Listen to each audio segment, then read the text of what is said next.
Mesdames et messieurs, assalamu alaikum wa rahmatullahi wa barakatuh, que la paix et bénédiction, mais aussi la miséricorde d'Allah soit sur vous tous. Ravi toujours de vous retrouver dans cette émission de culture religieuse. Aujourd'hui, nous allons bien sûr poursuivre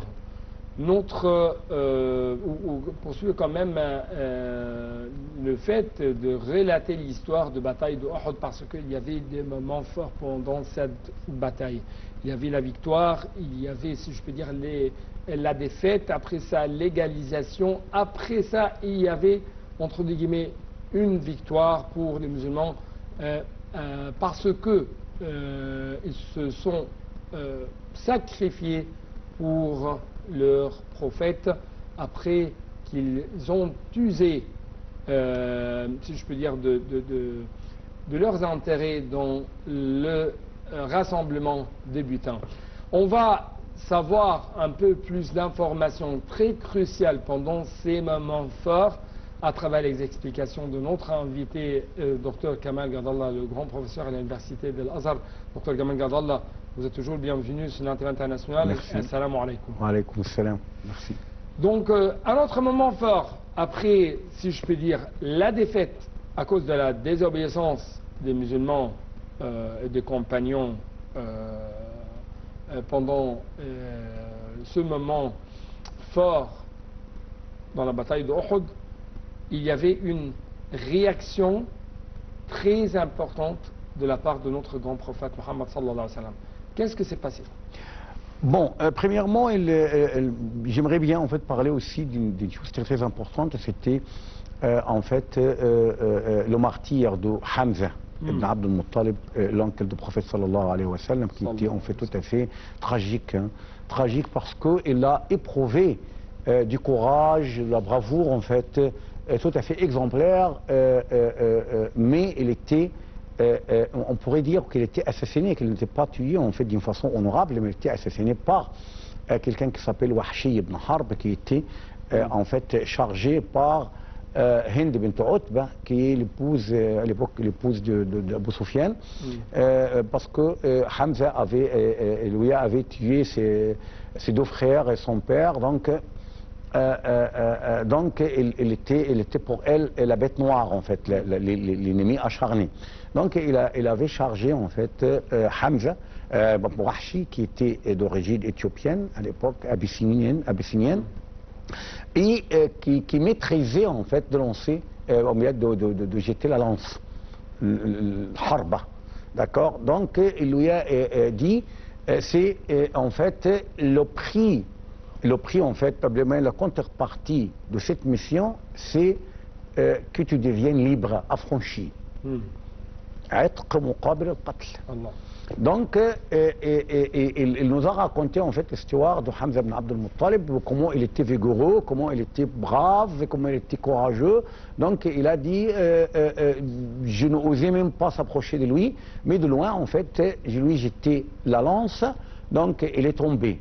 Après, donc, j'ai pris ma lance et je suis retourné à la Mecque parce que j'avais rien à voir avec cette bataille. Hein. Moi, je suis ni Qurayshite, ni par exemple médinois, j'ai rien à voir avec tout cela.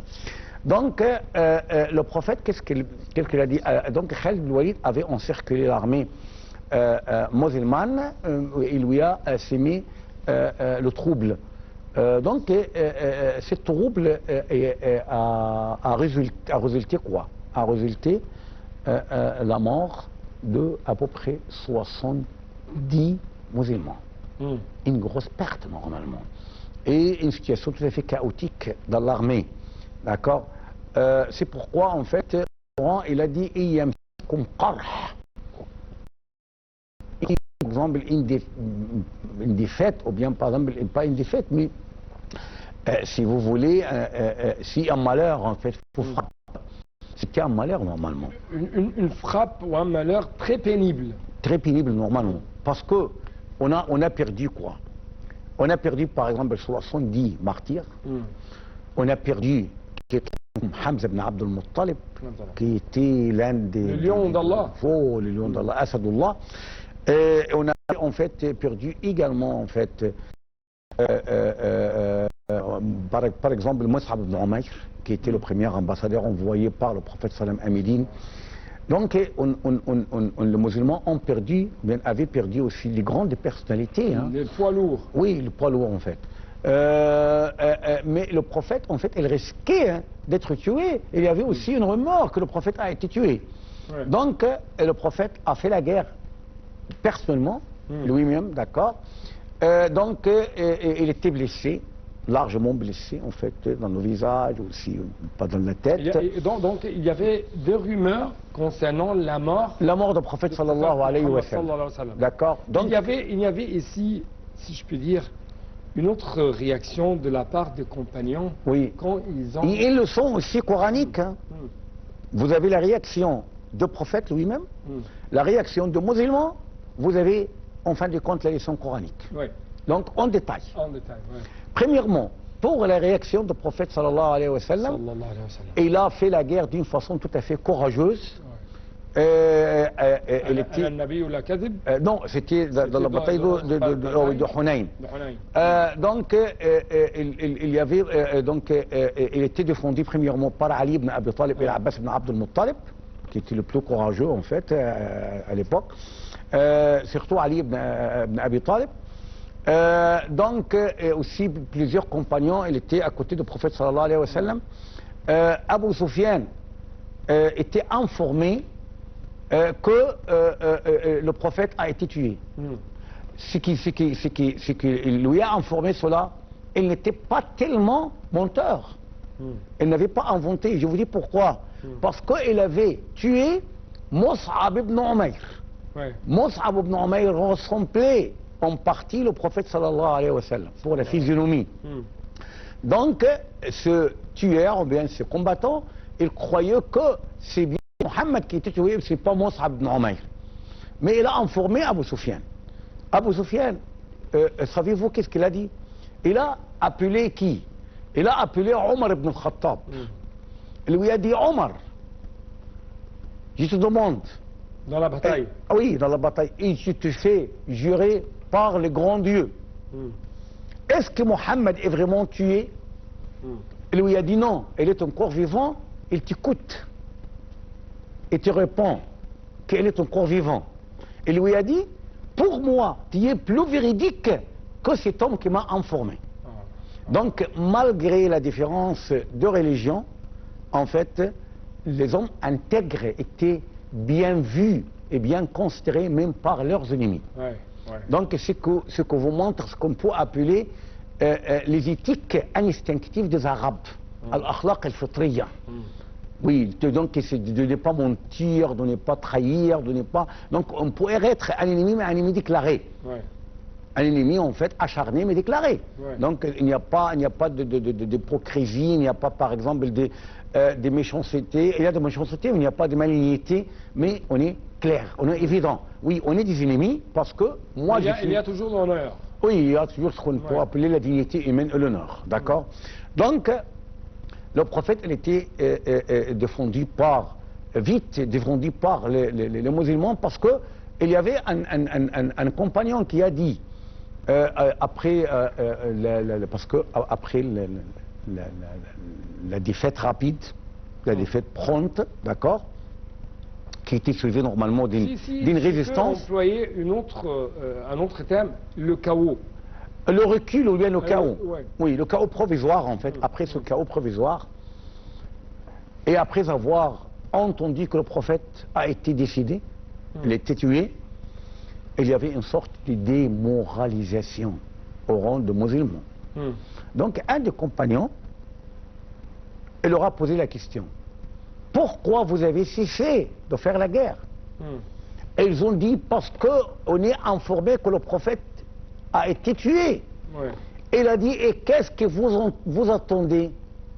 Allez se livrer à la tuerie pour la religion pour laquelle il a été tué. D'accord? Donc il faut défendre la cause. La cause, ce n'est pas... Et ainsi, en fait, vient le troisième volet de mon sujet. C'est la leçon divine. وما محمد إلا رسول قد خلت من قبله الرسل أفإن مات أو قتل انقلبتم على أعقابكم ومن ينقلب على عقبيه فلن يضر الله شيئا وسيجزي الله الشاكرين. Mohammed n'est qu'un simple messager. Avant lui, il y avait d'autres messagers, mais qui étaient décidés, en fait, qui étaient disparus, en fait, dans la vie, hein. Soit, par exemple, être tué, soit, par exemple, mort d'une façon tout à fait, en fait, ordinaire, d'accord? Donc, est-ce que lorsqu'il meurt, par exemple, ou bien lorsqu'il est tué, vous allez retourner sur vos talents, c'est-à-dire que vous allez renoncer à sa religion? Quiconque le fait ne nuira en rien Allah. Et en fin de compte, Allah va récompenser normalement les persévérants, les reconnaissants, donc c'est une leçon divine. Ce n'est pas la cause de Muhammad sallallahu alayhi wa sallam, mais c'est la cause de la religion d'Allah. La cause d'Allah est la religion d'Allah. Muhammad pour nous vient au deuxième rang, parce qu'au premier rang c'est Allah. C'est la religion d'Allah, c'est la cause d'Allah, c'est le sentier d'Allah. Sabilullah.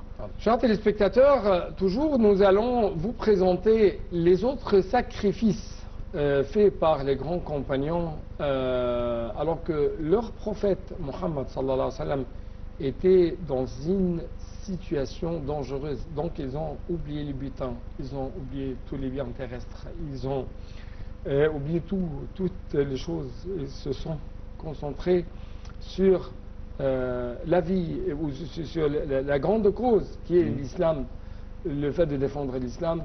Et une autre cause, c'est défendre la vie de leur amoureux, le grand prophète Muhammad sallallahu alayhi wa sallam. Qu'est-ce que s'est passé? Encore une fois, premièrement, Abu Dujana. Oui, Abu Dujana, par exemple, en fait, c'est d'après l'expression de la biographie d'Ibn Hisham, Tatarras liyasudda an Rasulillah. Tatarras, c'est-à-dire, en fait, c'est cuirassé, en fait. Se tenir, en fait, comme une forteresse qui protège le prophète sallallahu alayhi wa sallam. Et il a reçu à sa place plusieurs flèches, à tel point que n'importe quelle parcelle dans son corps n'était pas n'était pas ciblée par les flèches de mécréants. Les musulmans avaient commencé à se réunir encore une fois et à s'organiser de nouveau, d'accord, tout en oubliant ce que s'est passé et leur malheur, d'accord. Donc, c'est pourquoi on dit que on ne pourrait pas, en fait, évaluer ou bien faire la mise en valeur des conséquences de cette bataille en tant qu'une défaite. Impossible. Je vous dis pourquoi. Parce que pour déclarer une partie dans n'importe quelle guerre victorieuse, il faut qu'il arrive à bien réaliser les objectifs qu'il avait déjà préétablis. D'accord? C'est pourquoi aucun Israélien, par exemple, n'a osé de dire qu'on a remporté la victoire à Gaza. Parce que ce que vous avez, en fait, vous avez dressé une liste d'objectifs que vous n'avez pas réalisés. Donc, pour le Quraysh, c'était la même chose, en fait. Il avait plusieurs objectifs et buts à réaliser. Premièrement, déraciner le musulman, anéantir le musulman et le prophète en tête, sallallahu alayhi wa sallam. Mais ils ne l'ont pas fait. Deuxièmement, d'envahir Médine. Elle n'était pas arrivée même pas à Médine. Parce que Uhud, si vous avez fait un petit pèlerinage, par exemple, un pèlerinage, Inch'Allah, qu'Allah vous accorde l'opportunité, Uhud, ce n'est pas au centre de Médine. Elle est à côté. Donc, elle était battue avant même d'atteindre Médine. Donc, ils n'ont pas envahi Médine. C'est aussi un autre objectif qui était préétabli, mais qui n'était pas réalisé. D'accord?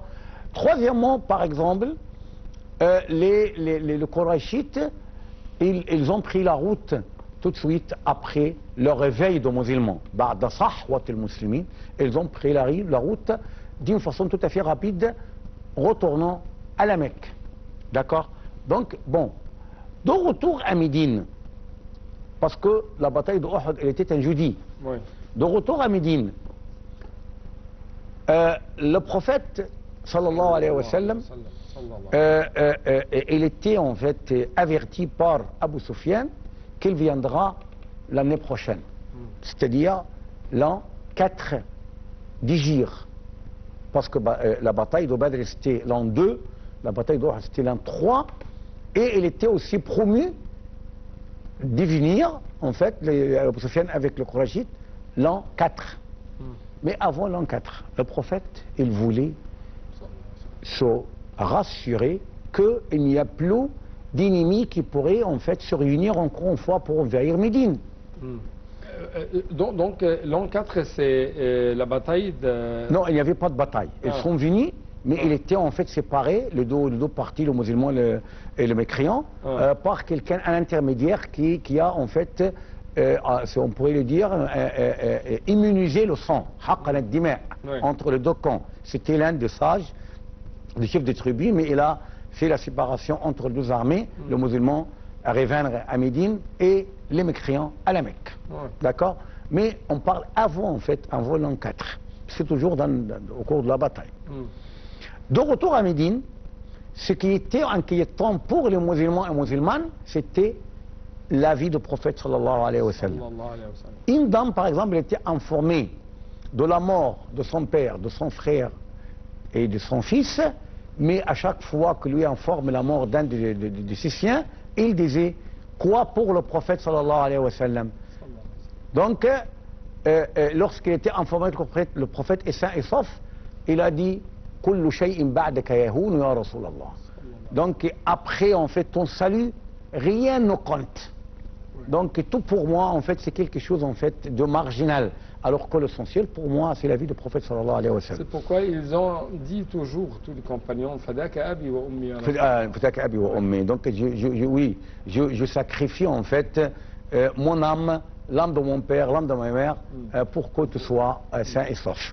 Donc, le prophète, il a dit, il a interpellé tout ce qui avait participé à la bataille de Uhud. Il a dit, quiconque n'a pas participé à la bataille de Uhud est interdit de venir pour barrer la route aux hypocrites. Parce qu'on a déjà cité que le tiers de l'armée qui était hypocrite se retirait de la bataille avant même d'arriver à Uhud, sous prétexte que le prophète n'avait pas opté pour leur point de vue. Donc, il a interdit à quiconque qui n'a pas participé à la bataille de Uhud de sortir avec lui. Donc, il a pris toute l'armée, cette armée en fait, qui est apparemment, ou bien en quelque sorte, il pourrait paraître vaincu, entre guillemets, mais il n'était pas vaincu, parce que le moral, il était très très élevé. Elles étaient sorties avec lui le lendemain, c'est-à-dire le vendredi, et le prophète a fait la prière de vendredi à Uhud, le lendemain, d'accord, pour en fait surveiller l'endroit, est-ce que le mécréant était parti ou non. C'est-à-dire qu'il déclare à haute voix, Abu Sufyan, t'as rien réalisé en fait de ton plan, de ta stratégie, ton stratagème, on est là, vous n'avez pas du tout la possibilité d'accéder à Médine parce qu'on garde, on protège Médine. Donc, vous n'avez rien réalisé des objectifs déjà tracés, préalablement tracés pour faire la guerre. C'est pourquoi elle est qurh, mais ce n'est pas une défaite. Donc, on va encore une fois prendre une toute petite pause au cours de laquelle nous allons visiter une mosquée monumentale que je trouve ici en Égypte.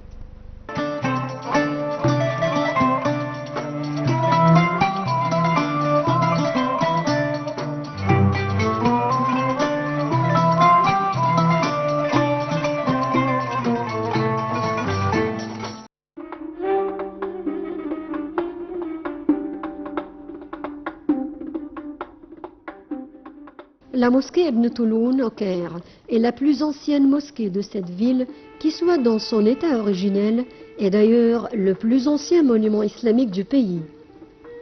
C'est aussi la plus vaste en termes de surface au sol.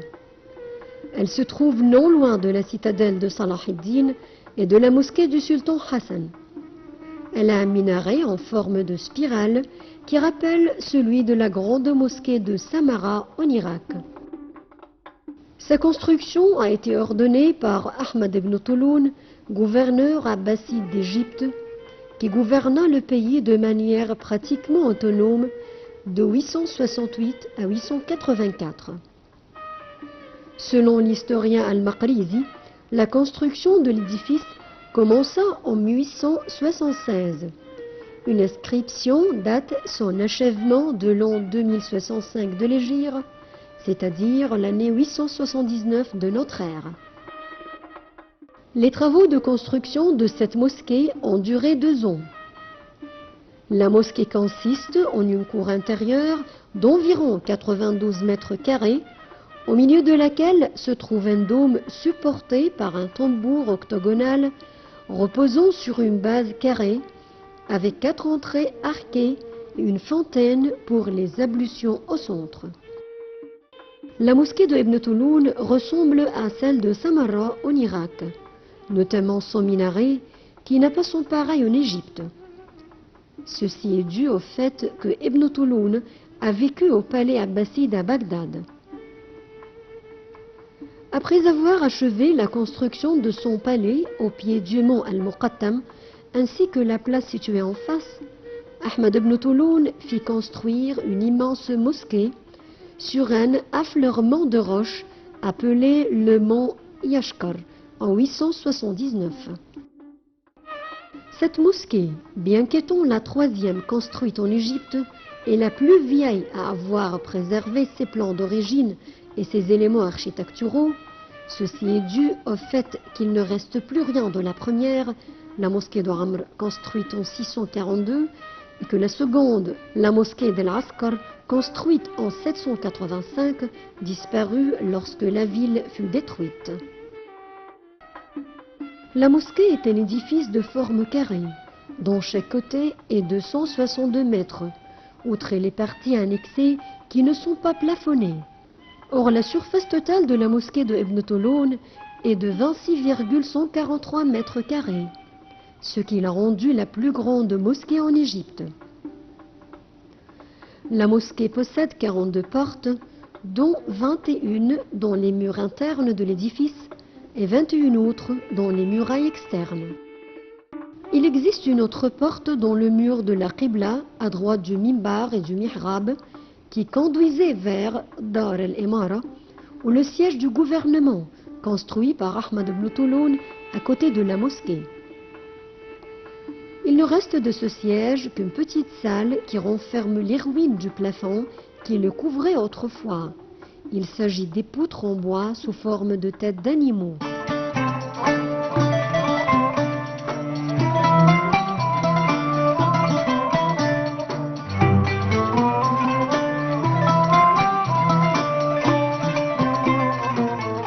Donc, chers téléspectateurs, avant la fin justement avant la fin de cette bataille, il y avait un débat entre Omar ibn al-Khattab,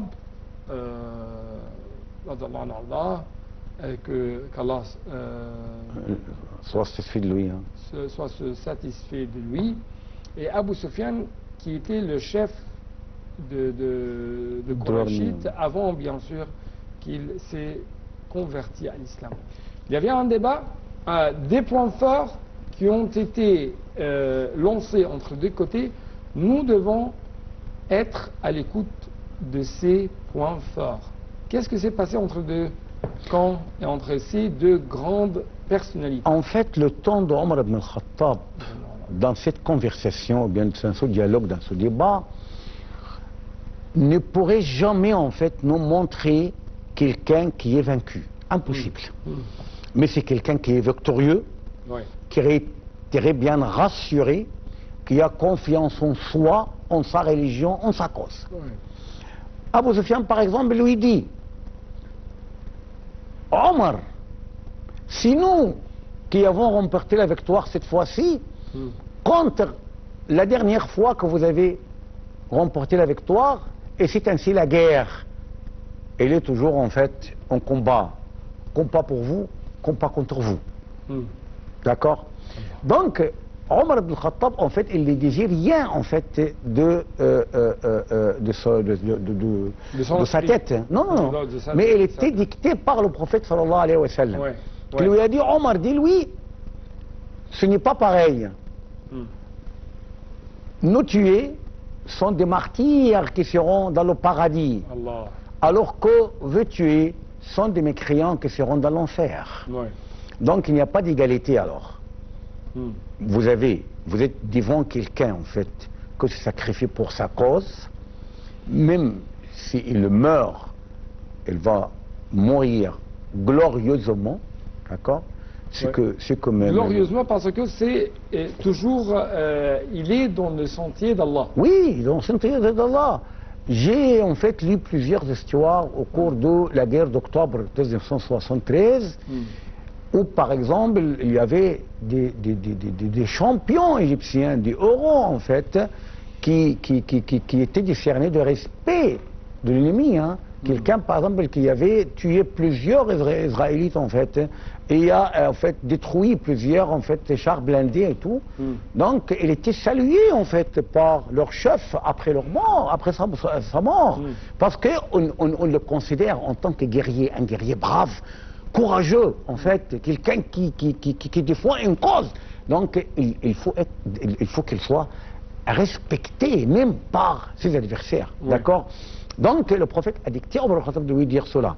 Donc, Abu Sufyan, oui, Abu Sufyan, il a dit, par exemple, A'il Hobal, c'est-à-dire, soit élevé Hobal. Hobal, c'était pour eux comme Zios, par exemple, pour le panthéon grec. C'est la grande divinité, en fait, de Quraysh. Donc, Omar al-Khattab était ordonné par le prophète sallallahu alayhi wa sallam de lui dire, ou bien de lui répliquer, Allahu a'la wa ajal. C'est Allah, en fait, qui est le plus sublime et le plus grand. D'accord? Donc, Abu Sufyan, il a dit, notre rendez-vous, c'est l'année prochaine. Le prophète lui a dit, oui, notre rendez-vous, c'est l'année prochaine. Croyez-vous? S'il s'agit par exemple du vaincu, est-ce qu'il pourrait en fait énoncer de telles répliques? Impossible.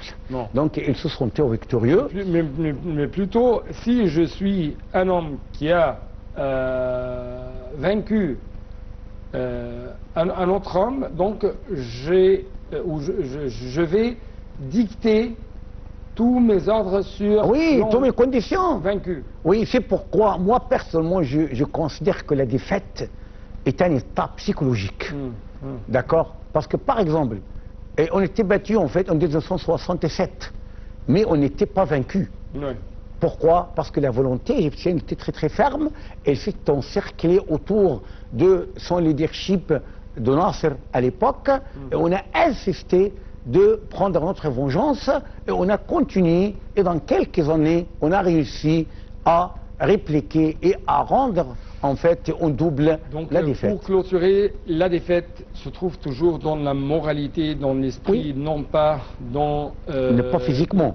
Physiquement ou dans la situation où nous sommes trouvés, mais plutôt si vous allez être capable de vaincre votre ennemi, c'est un état psychologique, un état... Avant tout, oui. Vous avez l'exemple de... Oui, vous avez l'exemple du Vietnam, par exemple. Tous les Américains sont bien convaincus que les États-Unis étaient vaincus au Vietnam. Oui, mais on a tué énormément, en fait, de la population de Vietnam. Et malgré tout cela, on a déclaré Vietnam victorieux. Pourquoi? Parce que sa volonté ferme, son moral n'était pas vaincu. Et c'est l'essentiel. C'est une grande leçon à tirer de la bataille de Uhud. Merci beaucoup pour de telles leçons que nous a révélées pendant cette édition, que ce soit concernant le grand prophète Mohammed, concernant ses compagnons, et comment Allah, qu'il soit glorifié, a essayé de faire un examen pour les compagnons afin qu'ils entrent toujours dans les batailles suivantes seulement pour combattre pour Dieu. Oui, j'ai une toute petite phrase. Abdullah ibn Mas'ud a dit, c'est Allah qui a choisi pour le prophète ses compagnons. Donc même les compagnons, il était un choix divin, un ordre divin. Qu'Allah, qu'il soit glorifié, se satisfait d'eux.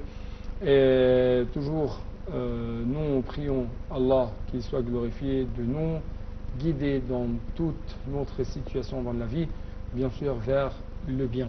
Merci encore Allahumma une fois. amin. Allahumma amin. Allahumma amin. Merci, chers téléspectateurs. Assalamu alaikum wa rahmatullahi wa barakatuh. Que la paix et bénédiction, mais aussi la miséricorde d'Allah soit sur vous tous. Au revoir.